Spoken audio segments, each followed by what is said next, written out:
ओम नमो नारायण भक्तों। वर्ष 2026 में आने वाले आषाढ़ मास के कृष्ण पक्ष की एकादशी तिथि कोई साधारण या मामूली एकादशी नहीं है। हमारे अत्यंत प्राचीन सनातन धर्म ग्रंथों, पुराणों और विशेषकर पद्म पुराण के अनुसार आषाढ़ मास की इस एकादशी को योगिनी एकादशी कहा जाता है और इसका यह पावन दिन पूरे वर्ष की सबसे बड़ी, अत्यंत दिव्य और महाफलदायी एकादशी तिथियों में सर्वोच्च स्थान रखता है। इस बार यानी कि साल 2026 में योगिनी एकादशी के पावन अवसर पर आकाश मंडल में ग्रहों और नक्षत्रों का एक ऐसा दुर्लभ राजाधिराज संयोग बनने जा रहा है जिसकी कल्पना मात्र से ही भक्तों के बड़े से बड़े रोग, कष्ट और दरिद्रता दूर हो जाते हैं। इस दिन साक्षात लक्ष्मी नारायण योग, धन कुबेर योग और देवगुरु बृहस्पति योग का एक साथ अद्भुत और चमत्कारी मिलन होने जा रहा है। शास्त्रों की माने तो ग्रहों की ऐसी अनुकूल स्थिति और इन महायोगों का यह त्रिवेणी संगम सैकड़ों साल में केवल एक बार ही निर्मित होता है और हम सब अत्यंत भाग्यशाली हैं जो इस अलौकिक समय के साक्षी बनने जा रहे हैं। ग्रहों और नक्षत्रों के इस महासंयोग के कारण इस पवित्र दिन की महत्ता और इसका पुण्य फल अनंत अनंत गुना बढ़ गया है। वैदिक पंचांग और तिथियों की अत्यंत शुद्ध और सटीक गणना के अनुसार इस वर्ष यह परम कल्याणकारी योगिनी एकादशी का महाव्रत, महापूजन और महास्नान 10 जुलाई 2026 को पूरे देश में अत्यंत हर्षोल्लास, अटूट श्रद्धा और कड़े शास्त्रीय नियमों के साथ मनाया जाएगा। आज की इस विशेष, विस्तृत और दिव्य प्रस्तुति में हम बहुत ही गहराई से और विस्तार पूर्वक जानेंगे कि 10 जुलाई को आने वाली इस महा एकादशी के दिन प्रभु श्री हरि विष्णु की विशेष और अखंड कृपा प्राप्त करने के लिए हमें कौन से गुप्त और अचूक उपाय करने चाहिए। हमारे शास्त्रों में इस दिन भोजन और रसोई को लेकर क्या क्या कड़े नियम निर्धारित किए गए हैं। एकादशी के दिन भूलकर भी चावल या अन्न न खाने का क्या गहरा आध्यात्मिक और वैज्ञानिक रहस्य छुपा हुआ है। सुहागिन महिलाओं के अखंड सौभाग्य से जुड़े इस व्रत के क्या नियम हैं। सुहागिनों को इस दिन क्या खाना चाहिए और क्या नहीं खाना चाहिए तथा किन विशेष और अनिवार्य परिस्थितियों में महिलाओं को यह व्रत रखने से बचना चाहिए ताकि वे अनजाने में भी किसी पाप या दोष की भागीदार ना बने। प्रिय भक्तों, यदि आप इस समय अपने मोबाइल फोन, टेलीविजन, लैपटॉप या किसी भी अन्य माध्यम से इस विशेष प्रस्तुति और दिव्य चर्चा को देख रहे हैं या सुन रहे हैं तो आपसे सप्रेम निवेदन है कि अपने जीवन के कुछ बहुमूल्य पल निकालकर इस वीडियो को आदि से अंत तक पूरी एकाग्रता, शांत मन और श्रद्धा भाव के साथ अवश्य देखिएगा, क्योंकि आज की यह परम ज्ञानवर्धक चर्चा केवल एक सामान्य व्रत की विधि मात्र नहीं है, बल्कि यह आपके संपूर्ण घर परिवार की सुख समृद्धि, आर्थिक उन्नति, व्यापार में वृद्धि, संतान के उज्जवल भविष्य और आपकी जन्मों जन्मांतर की भीषण दरिद्रता, दुख, कष्ट, भयंकर रोग और शोक को पल भर में समाप्त करने का पूर्ण सामर्थ्य रखती है। धार्मिक ग्रंथों, कथाओं और सनातन संस्कृति में वर्णित योगिनी एकादशी को एक अत्यंत पावन, ऐतिहासिक और आध्यात्मिक तिथि के रूप में पूजा जाता है और इसके पीछे अत्यंत पवित्र पौराणिक मान्यताएं और कथाएं जुड़ी हुई हैं। शास्त्रों के अनुसार यह एकादशी तीनों लोकों के सुख भोगने और मोक्ष प्रदान करने वाली है। पद्म पुराण में भगवान श्री कृष्ण ने धर्मराज युधिष्ठिर को बताया है कि योगिनी एकादशी का व्रत 88,000 ब्राह्मणों को भोजन कराने के बराबर पुण्य फल प्रदान करता है। इस पावन दिन जो भी मनुष्य पूरी श्रद्धा से भगवान श्री हरि विष्णु और माता लक्ष्मी की पूजा करता है, उसके पूर्व जन्म के और इस जन्म के ज्ञात अज्ञात सभी भयंकर पाप, श्राप और बड़े से बड़े चर्म रोग व कुष्ठ रोग तक जड़ से नष्ट हो जाते हैं। केवल इतना ही नहीं भक्तों, आषाढ़ मास की इस भयंकर उमस और गर्मी में जो भी मनुष्य इस पावन एकादशी के दिन सूर्योदय से पूर्व उठकर किसी पवित्र नदी, सरोवर या अपने घर में गंगाजल मिलाकर स्नान करता है, अपनी यथाशक्ति के अनुसार दान पुण्य करता है और रात्रि के समय भगवान श्री लक्ष्मी नारायण का व्रत पूजन पूरी निष्ठा से करते हुए जागरण करता है, उसके जीवन से दरिद्रता हमेशा के लिए कोसों दूर चली जाती है। उसे संसार के सभी भौतिक और आध्यात्मिक सुखों की प्राप्ति होती है और उसके संचित पाप, प्रारब्ध, कष्ट और पितृ दोष पल भर में भस्म हो जाते हैं। परंतु भक्तों, आज के इस घोर कलयुग में हम देखते हैं कि हर मनुष्य का शरीर उतना सुदृढ़ नहीं है। कई लोगों के लिए भारी शारीरिक दुर्बलता, गंभीर बीमारियों जैसे मधुमेह, उच्च रक्तचाप, वृद्धावस्था या महिलाओं के लिए कुछ विशेष शारीरिक और पारिवारिक कारणों से पूरे दिन अन्न और जल का पूर्ण त्याग करके निराहार उपवास रखना सर्वथा संभव नहीं हो पाता है। हमारे परम कृपालु और त्रिकालदर्शी ऋषि मुनियों को इस बात का भली भांति ज्ञान था। इसीलिए हमारे अत्यंत प्राचीन सनातन धर्म शास्त्रों में इस दिन भोजन, रसोई और खानपान को लेकर अत्यंत गंभीर, कठोर और स्पष्ट नियम बनाए गए हैं, ताकि जो लोग फलाहार पर रहकर यह व्रत कर रहे हैं, जो केवल एक समय सात्विक फलाहार ग्रहण करते हैं, या जो लोग गंभीर शारीरिक मजबूरी के कारण व्रत नहीं भी कर पा रहे हैं, वे भी इन नियमों का पालन करके व्रत के पुण्य से वंचित ना रहें और किसी भयंकर पाप के भागी ना बने। योगिनी एकादशी की इस अत्यंत पवित्र और ऊर्जा से भरी तिथि पर आपके घर की रसोई पूरी तरह से सात्विक, शुद्ध और देव योग्य होनी चाहिए। इस दिन आपके घर में बनने वाले भोजन में भी किसी भी प्रकार का कोई भी तामसिक पदार्थ, मांस, मदिरा, अंडा या लहसुन और प्याज का प्रयोग पूरी तरह से वर्जित, निषेध और पाप माना गया है। लहसुन और प्याज की उत्पत्ति के पीछे की जो पौराणिक कथा शास्त्रों में वर्णित है, उसे सुनकर ही मन सिहर उठता है। समुद्र मंथन के दौरान जब देव और असुरों के बीच अमृत कलश को लेकर खींचतान मची थी और भगवान विष्णु ने मोहिनी रूप धारण करके देवताओं को अमृतपान कराना शुरू किया था, तब स्वरभानु नामक एक अत्यंत चतुर और धोखेबाज राक्षस ने देवताओं का रूप धारण कर लिया और छल से अमृत की कुछ बूंदें अपने मुंह में डाल लीं। जैसे ही अमृत उसके गले से नीचे उतरा, सूर्यदेव और चंद्रदेव ने उसे पहचान लिया और तुरंत भगवान श्री हरि विष्णु को इशारा किया। प्रभु ने बिना एक पल की देरी किए अपने परम प्रतापी सुदर्शन चक्र से उस राक्षस का सिर धड़ से अलग कर दिया। उस समय उसके कटे हुए गले से रक्त और अमृत की कुछ मिलीजुली बूंदें तीव्र गति से नीचे धरती माता पर गिरी थीं और उन्हीं बूंदों के प्रभाव से इस पृथ्वी पर लहसुन और प्याज की उत्पत्ति हुई। अमृत के प्रभाव के कारण इनमें रोगों को दूर करने की और शरीर को शक्ति देने की क्षमता तो आ गई, लेकिन साक्षात राहु केतु रूपी राक्षस के रक्त से उत्पन्न होने के कारण इनमें भयंकर तामसिक गुण, राक्षसी प्रवृत्तियां, मन में वासना, शारीरिक उत्तेजना, क्रोध और अज्ञानता का वास होता है। इसी कारण हमारे शास्त्रों में स्पष्ट घोषणा की गई है कि एकादशी जैसे परम पवित्र दिन, जिस भी घर की रसोई में लहसुन प्याज पकता है या उसकी सुगंध वातावरण में फैलती है, वहां से धन और ऐश्वर्य की अधिष्ठात्री देवी माता लक्ष्मी हमेशा हमेशा के लिए रुष्ट होकर अपना मुंह मोड़कर चली जाती है और उस घर में अलक्ष्मी यानी दरिद्रता, कलह, कंगाली और मानसिक अशांति का स्थायी वास हो जाता है। इसके अलावा एकादशी के इस पावन दिन सब्जियों में बैंगन, मूली, कटहल और किसी भी प्रकार के हरे पत्तेदार साग जैसे पालक, मेथी, बथुआ, चौलाई या सरसों का साग भूलकर भी नहीं पकाना चाहिए और ना ही खाना चाहिए। इसके पीछे एक बहुत ही गहरा वैज्ञानिक और धार्मिक कारण छुपा हुआ है। आषाढ़ मास की इस भयंकर उमस, गर्मी, बारिश की शुरुआत और वातावरण में होने वाले बदलावों के कारण इन हरे पत्तों के बीच अत्यंत सूक्ष्म जीव, छोटे छोटे कीड़े और बैक्टीरिया अत्यधिक मात्रा में उत्पन्न हो जाते हैं, जो हमारी नंगी आंखों से दिखाई भी नहीं देते। एकादशी के पावन दिन अनजाने में भी इन सूक्ष्म जीवों की हत्या का घोर जीव हत्या दोष आपके और आपके परिवार के सिर पर ना लगे और आपका संचित पुण्य नष्ट ना हो। इसीलिए हमारे दूरदर्शी ऋषि मुनियों ने इस मौसम में साग खाने की अत्यंत सख्त मनाही की है। आपकी रसोई में जो भी व्रत का सात्विक फलाहार पके, उसमें रोजमर्रा के साधारण समुद्री नमक का प्रयोग बिल्कुल नहीं होना चाहिए। केवल और केवल शुद्ध सेंधा नमक यानी रॉक साल्ट का ही उपयोग करना चाहिए, क्योंकि साधारण सफेद नमक को समुद्र के खारे पानी से कई तरह की फैक्ट्रियों और रासायनिक प्रक्रियाओं द्वारा रिफाइंड करके निकाला जाता है, जिसके कारण उसमें कई अशुद्धियां आ जाती हैं। जबकि सेंधा नमक पूरी तरह प्राकृतिक रूप से पहाड़ों और खदानों से सीधे प्राप्त होता है, जो पूर्ण रूप से शुद्ध, सात्विक, त्रिदोष नाशक और देव पूजा के योग्य माना गया है। इसके साथ ही आपको हल्दी, राई, मेथी दाना, हींग और बाजार में मिलने वाले पैकेट बंद पिसे हुए मिलावटी मसालों का प्रयोग भी एकादशी के फलाहार में गलती से भी नहीं करना चाहिए, क्योंकि इनमें भारी मात्रा में मिलावट की आशंका होती है।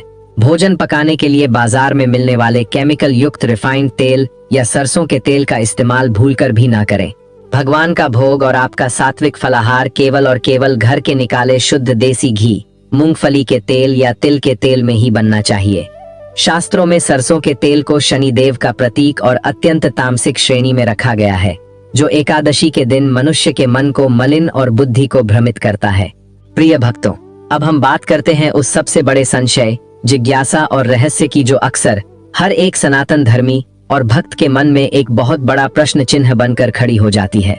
एकादशी तिथि के दिन चावल या अन्न का एक दाना भी खाना पूरी तरह से निषेध, वर्जित और साक्षात महर्षि मेधा के मांस और रक्त के भक्षण के समान भयंकर महापाप क्यों माना गया है? इसके पीछे क्या कोई बहुत बड़ा विज्ञान छुपा हुआ है? तो भक्तों आइए आज इस रहस्य से पूरी तरह से पर्दा उठाते हैं। हमारे अत्यंत प्राचीन शास्त्रों, उपनिषदों और भारतीय ज्योतिष विज्ञान में इस अद्भुत रहस्य को बहुत ही सुंदर, तार्किक और वैज्ञानिक ढंग से स्पष्ट किया गया है। एकादशी तिथि का हमारे मन, मस्तिष्क, हमारे स्थूल शरीर और इस पूरे ब्रह्मांड की ऊर्जा पर बहुत गहरा प्रभाव पड़ता है। पौराणिक कथाओं के अनुसार माता भगवती के क्रोध से बचने के लिए महर्षि मेधा ने शरीर का त्याग कर दिया था और उनके शरीर के अंश पृथ्वी पर गिरे थे। मान्यता है कि उन्हीं अंशों से चावल और जौ की उत्पत्ति हुई। इसलिए एकादशी पर चावल या जौ खाना महर्षि के मांस और रक्त के सेवन के समान है।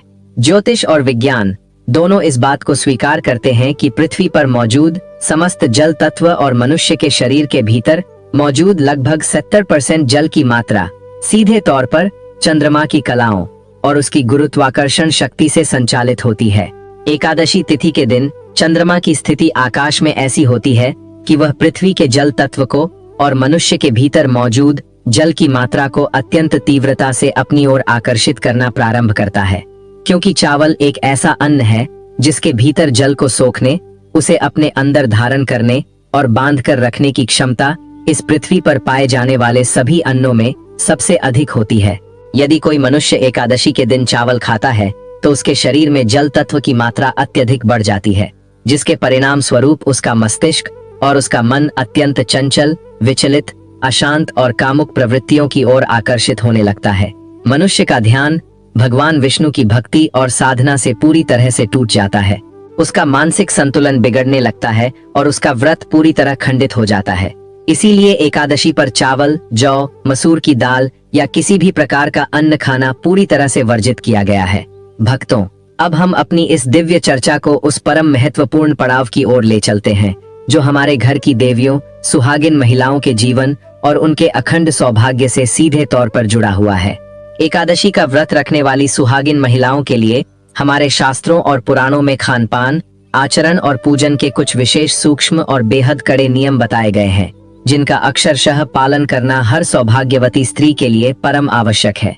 व्रत रखने वाली महिलाओं को सुबह उठकर स्नान आदि करके 16 श्रृंगार करके भगवान विष्णु और माता लक्ष्मी की शास्त्रीय विधि से पूजा संपन्न करनी चाहिए। जो महिलाएं उपवास रख रही हैं, उन्हें फलाहार में ऋतु फल जैसे पका हुआ मीठा आम, सुवासित लीची, जामुन और शीतल खरबूजा खाना अत्यंत शुभ, मंगलकारी और पुण्य फलदायी माना गया है। इसके पीछे का कारण यह है कि पूजा के समय इन्हीं सब ऋतु फलों को श्रद्धा पूर्वक भोग के रूप में भगवान को अर्पित किया जाता है और शास्त्रों का यह नियम है कि जो चीज भगवान को अर्पित की जाए उसे ही सबसे पहले प्रसाद रूप में ग्रहण करके फलाहार का आरंभ करना चाहिए। यदि महिलाएं शाम को फलाहार करना चाहती हैं, तो उन्हें केवल और केवल सेंधा नमक से बनी सात्विक चीजें जैसे कुट्टू या सिंघाड़े के आटे की पूरी, साबूदाने की खिचड़ी या देसी घी में भुने हुए आलू की सब्जी ही खानी चाहिए। लेकिन ध्यान रहे कि उस भोजन में किसी भी अनाज का प्रयोग वर्जित होता है और वह पूरी तरह से शुद्ध होना चाहिए। व्रत के दिन महिलाओं को भूलकर भी साधारण समुद्री सफेद नमक, अत्यधिक तीखे मिर्च मसाले, बाजार की तली भुनी चीजें या जंक फूड का सेवन बिल्कुल नहीं करना चाहिए, क्योंकि इससे व्रत की पवित्रता नष्ट हो जाती है।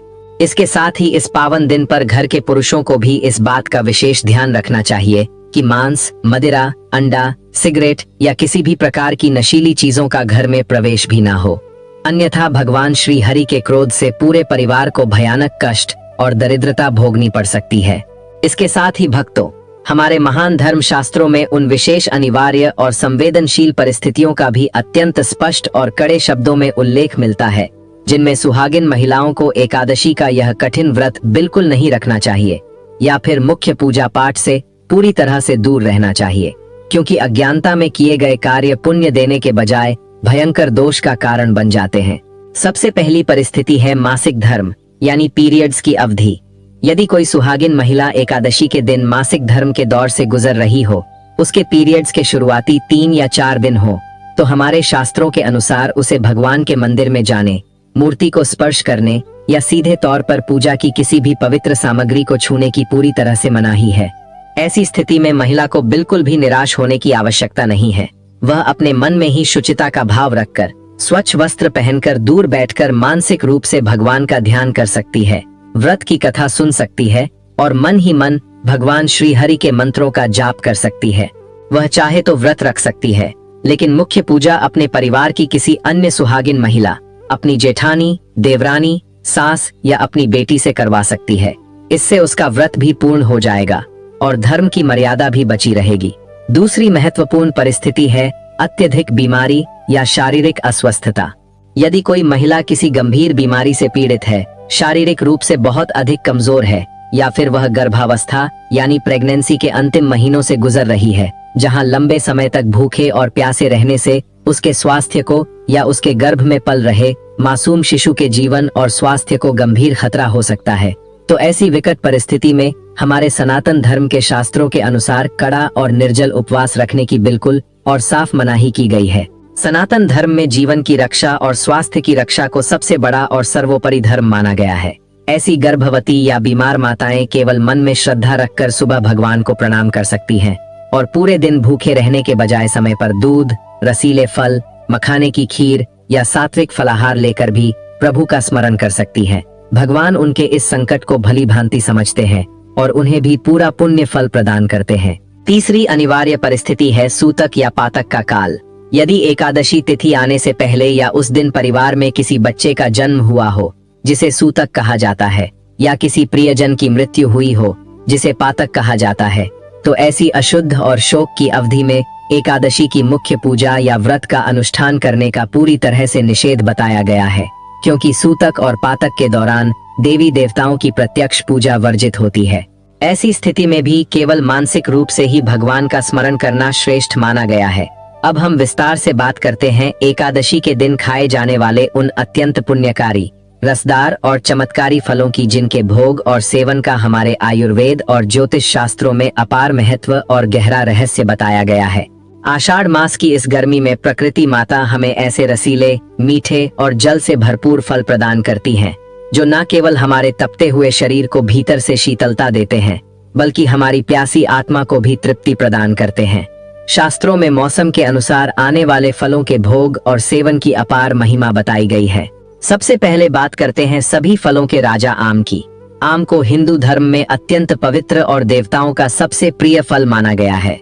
यह साक्षात भगवान सूर्य नारायण तथा जगत के पालनहार श्री लक्ष्मी नारायण को अत्यंत प्रिय है। एकादशी के दिन जब आप बाजार से अत्यंत मीठे पके हुए पीले रंग के रसदार आम खरीद कर लाते हैं और अत्यंत श्रद्धा भाव से भगवान विष्णु और माता लक्ष्मी के श्री चरणों में उसका भोग लगाते हैं और फिर उसे प्रसाद स्वरूप ग्रहण करते हैं, तो इससे आपके जीवन में कई सकारात्मक और चमत्कारी बदलाव होते हैं।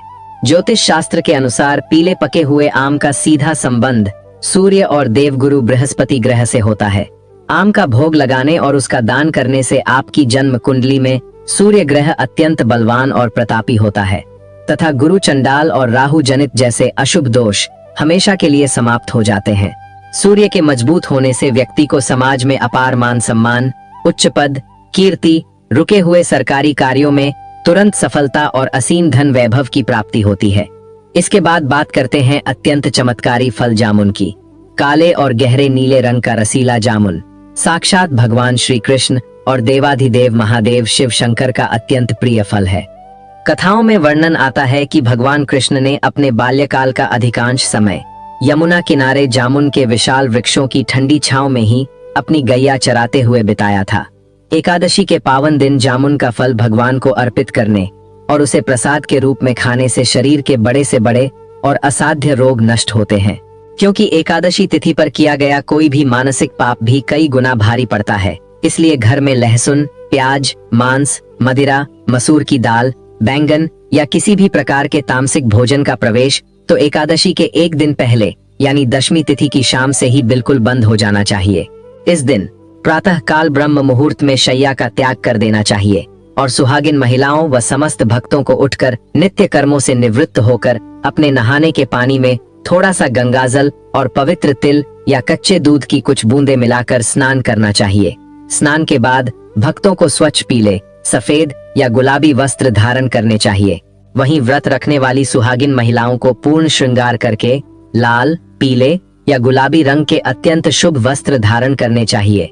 परंतु याद रखें कि इस दिन भूलकर भी महिलाओं को काले, नीले या गहरे सफेद रंग के कपड़े या चूड़ियां धारण नहीं करनी चाहिए, क्योंकि यह सौभाग्य की दृष्टि से वर्जित माने गए हैं। स्नान के पश्चात अपने घर के ईशान कोण में स्थित मंदिर की अच्छी तरह से गंगाजल छिड़क कर सफाई करें और एक साफ लकड़ी की चौकी पर नया पीला या लाल रेशमी कपड़ा बिछाकर भगवान विष्णु और माता लक्ष्मी की सुंदर प्रतिमा या तस्वीर स्थापित करें। भगवान श्री हरि और माता लक्ष्मी को इस समय शुद्ध जल और पंचामृत भरकर विधि पूर्वक स्नान करवाएं। पीले वस्त्र पहनाएं। मस्तक पर गोपी चंदन, अष्टगंध या पीले चंदन का सुंदर तिलक लगाएं और ताजे पीले या लाल फूल, तुलसी दल तथा मौसमी फल अर्पित करें। अपने दाहिने हाथ में थोड़ा सा जल, पुष्प, अक्षत की जगह तिल और कुछ सिक्के लेकर इस व्रत का संकल्प लें कि हे त्रिलोकीनाथ, हे माता महालक्ष्मी, मैं अपने मन की शुद्धि, परिवार की समृद्धि, पापों की मुक्ति और आपकी असीम कृपा प्राप्ति के लिए इस योगिनी एकादशी का व्रत और पूजन कर रही हूँ। कृपया मेरे इस संकल्प को निर्विघ्न पूर्ण कराएं और मेरी भूल चूक को क्षमा करें। इसके बाद भगवान को ऋतु फल विशेषकर पीले फल जैसे केला, आम और शुद्ध देसी घी से बनी सात्विक मिठाई का भोग लगाएं।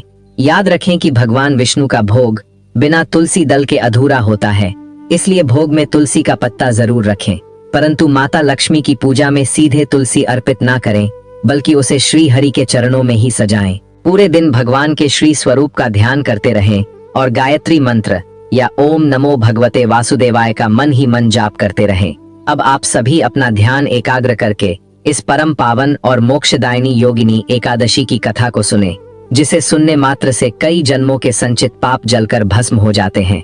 पौराणिक कथा के अनुसार स्वर्ग लोक की अलकापुरी नगरी में कुबेर नाम का एक राजा राज करता था। वह परम शिव भक्त था और प्रतिदिन शिव जी की पूजा करता था। हेममाली नामक एक यक्ष उसका सेवक था, जिसका कार्य मानसरोवर से नित्य पूजा के लिए ताजे फूल लाना था।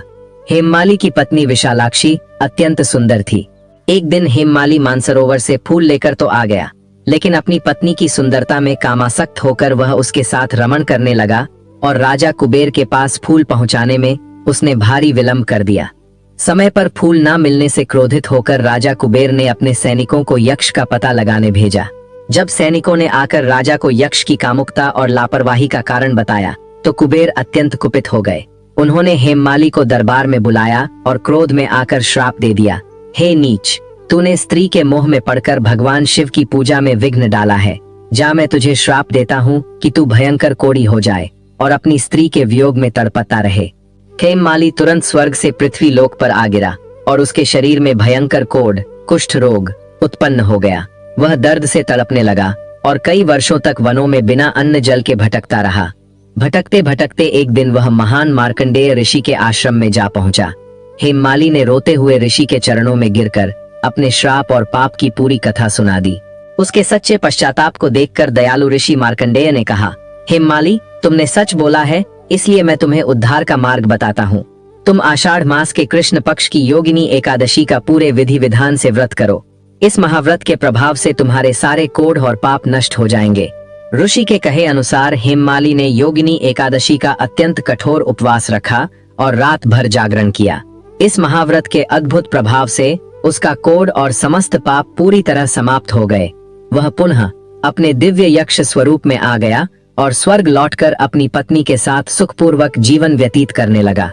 यह पावन कथा स्पष्ट करती है कि योगिनी एकादशी का व्रत जीवन की सबसे बड़ी बीमारी, श्राप और रुकी हुई मनोकामना को भी भगवान की कृपा से बहुत ही सहजता से पूर्ण कर देता है। अब भक्तों, हम वर्ष 2026 में योगिनी एकादशी की एकदम सही तारीख और शुभ मुहूर्त को बहुत ही अच्छी तरह से समझ लेते हैं, क्योंकि इसमें कोई गलती नहीं होनी चाहिए। वैदिक पंचांग की सटीक गणना के हिसाब से वर्ष 2026 में आषाढ़ मास के कृष्ण पक्ष की एकादशी तिथि का आरंभ 9 जुलाई 2026 की मध्य रात्रि के बाद होगा, परंतु उदया तिथि और एकादशी के व्रत की शास्त्रीय गणना के अनुसार यह परम पावन एकादशी तिथि 10 जुलाई 2026 दिन शुक्रवार को पूरे दिन व्याप्त रहेगी। हमारे हिंदू धर्म की सभी मान्यताओं और शास्त्रों के अनुसार उदया तिथि यानी जिस दिन सूर्योदय के समय वह तिथि मौजूद हो, उसी को सर्वमान्य और सबसे शुद्ध तिथि माना जाता है। इसीलिए योगिनी एकादशी का यह पवित्र, दुर्लभ और महाफलदायी व्रत व स्नान दान 10 जुलाई 2026 दिन शुक्रवार को ही रखा और किया जाएगा। शुक्रवार का दिन साक्षात माता लक्ष्मी को समर्पित है, इसलिए इस एकादशी का महत्व करोड़ों गुना बढ़ गया है। आप सभी भक्तजन बिना किसी शंका या मन में दुविधा रखे 10 जुलाई को ही यह पावन व्रत धारण करें, स्नान दान करें और पूरे नियम से पूजा करें। एकादशी व्रत खोलने का यानी पारण का समय भी उतना ही महत्वपूर्ण है। एकादशी के अगले दिन यानी 11 जुलाई 2026 द्वादशी तिथि को सुबह जल्दी उठकर पुनः स्नान करें, सूर्य देवता को तांबे के लोटे से अर्घ्य दें और किसी ब्राह्मण या जरूरतमंद व्यक्ति को आदर पूर्वक सीधा कच्चा राशन और अपनी श्रद्धानुसार कुछ दक्षिणा दान में दें। उसके बाद शुभ मुहूर्त में ही अपना व्रत खोलें, पारण करें। व्रत और कथा के साथ साथ एकादशी के दिन किए जाने वाले कई अत्यंत अचूक, दुर्लभ, सिद्ध और महाचमत्कारी उपायों का वर्णन हमारे तंत्र शास्त्र और ज्योतिष शास्त्र में बहुत विस्तार से किया गया है, जिन्हें शुक्रवार और एकादशी के इस दिव्य संयोग में करने से उनका फल कभी खाली नहीं जाता। यदि आपके घर में पैसा बिल्कुल नहीं टिकता है, आमदनी के सारे रास्ते बंद हो चुके हैं, कर्ज का बोझ दिन प्रतिदिन बढ़ता जा रहा है, जिससे आप मानसिक रूप से परेशान हैं, तो इस एकादशी की शाम को गोधूली बेला में एक बहुत ही शक्तिशाली और गुप्त उपाय करें। एक साफ लाल या पीले रंग के रेशमी कपड़े में 11 पीली कौड़ियां, 7 गोमती चक्र, 11 कमल गट्टे के बीज, थोड़ी सी साबुत हल्दी की गांठ और एक चांदी का सिक्का रखें। इस पूरी सामग्री को भगवान विष्णु और माता लक्ष्मी के चरणों में अर्पित कर दें और वहीं आसन पर बैठकर एक शुद्ध देसी घी का दीपक जलाएं। माता लक्ष्मी के बीज मंत्र ओम श्री ह्रीं श्रीं कमले कमलालये प्रसीद प्रसीद श्रीं ह्रीं श्रीं महालक्ष्म्यै नमः का कम से कम एक माला यानी 108 बार कमल गट्टे की माला से जाप करें। अगले दिन द्वादशी को सुबह पूजा के बाद उस लाल कपड़े की पोटली बनाकर अपनी तिजोरी, अलमारी, गल्ले या जहां भी आप धन रखते हैं वहां सुरक्षित रख दें। आप कुछ ही दिनों में देखेंगे कि आपके घर में धन चुंबक की तरह चारों दिशाओं से खींचा चला आएगा, आय के नए स्रोत बनेंगे और आपका सारा कर्ज देखते ही देखते समाप्त हो जाएगा। इसके अलावा यदि आपको बहुत ज्यादा प्रयासों के बाद भी मनचाही नौकरी नहीं मिल रही है, इंटरव्यू में असफलता हाथ लगती है, कार्यस्थल पर राजनीति या अधिकारियों की वजह से परेशानी बनी रहती है या आपका व्यापार एकदम ठप पड़ गया है, तो सुबह नहा धोकर एक तांबे के लोटे में शुद्ध जल लें। उसमें थोड़ी सी पिसी हुई पीली हल्दी, थोड़ा सा गुड़, थोड़ा सा गंगाजल और 11 चने की दाल के दाने डाल लें। इस विशेष जल को किसी पुराने, विशाल और पूजनीय पीपल के पेड़ की जड़ में धीरे धीरे एक धार से अर्पित करें।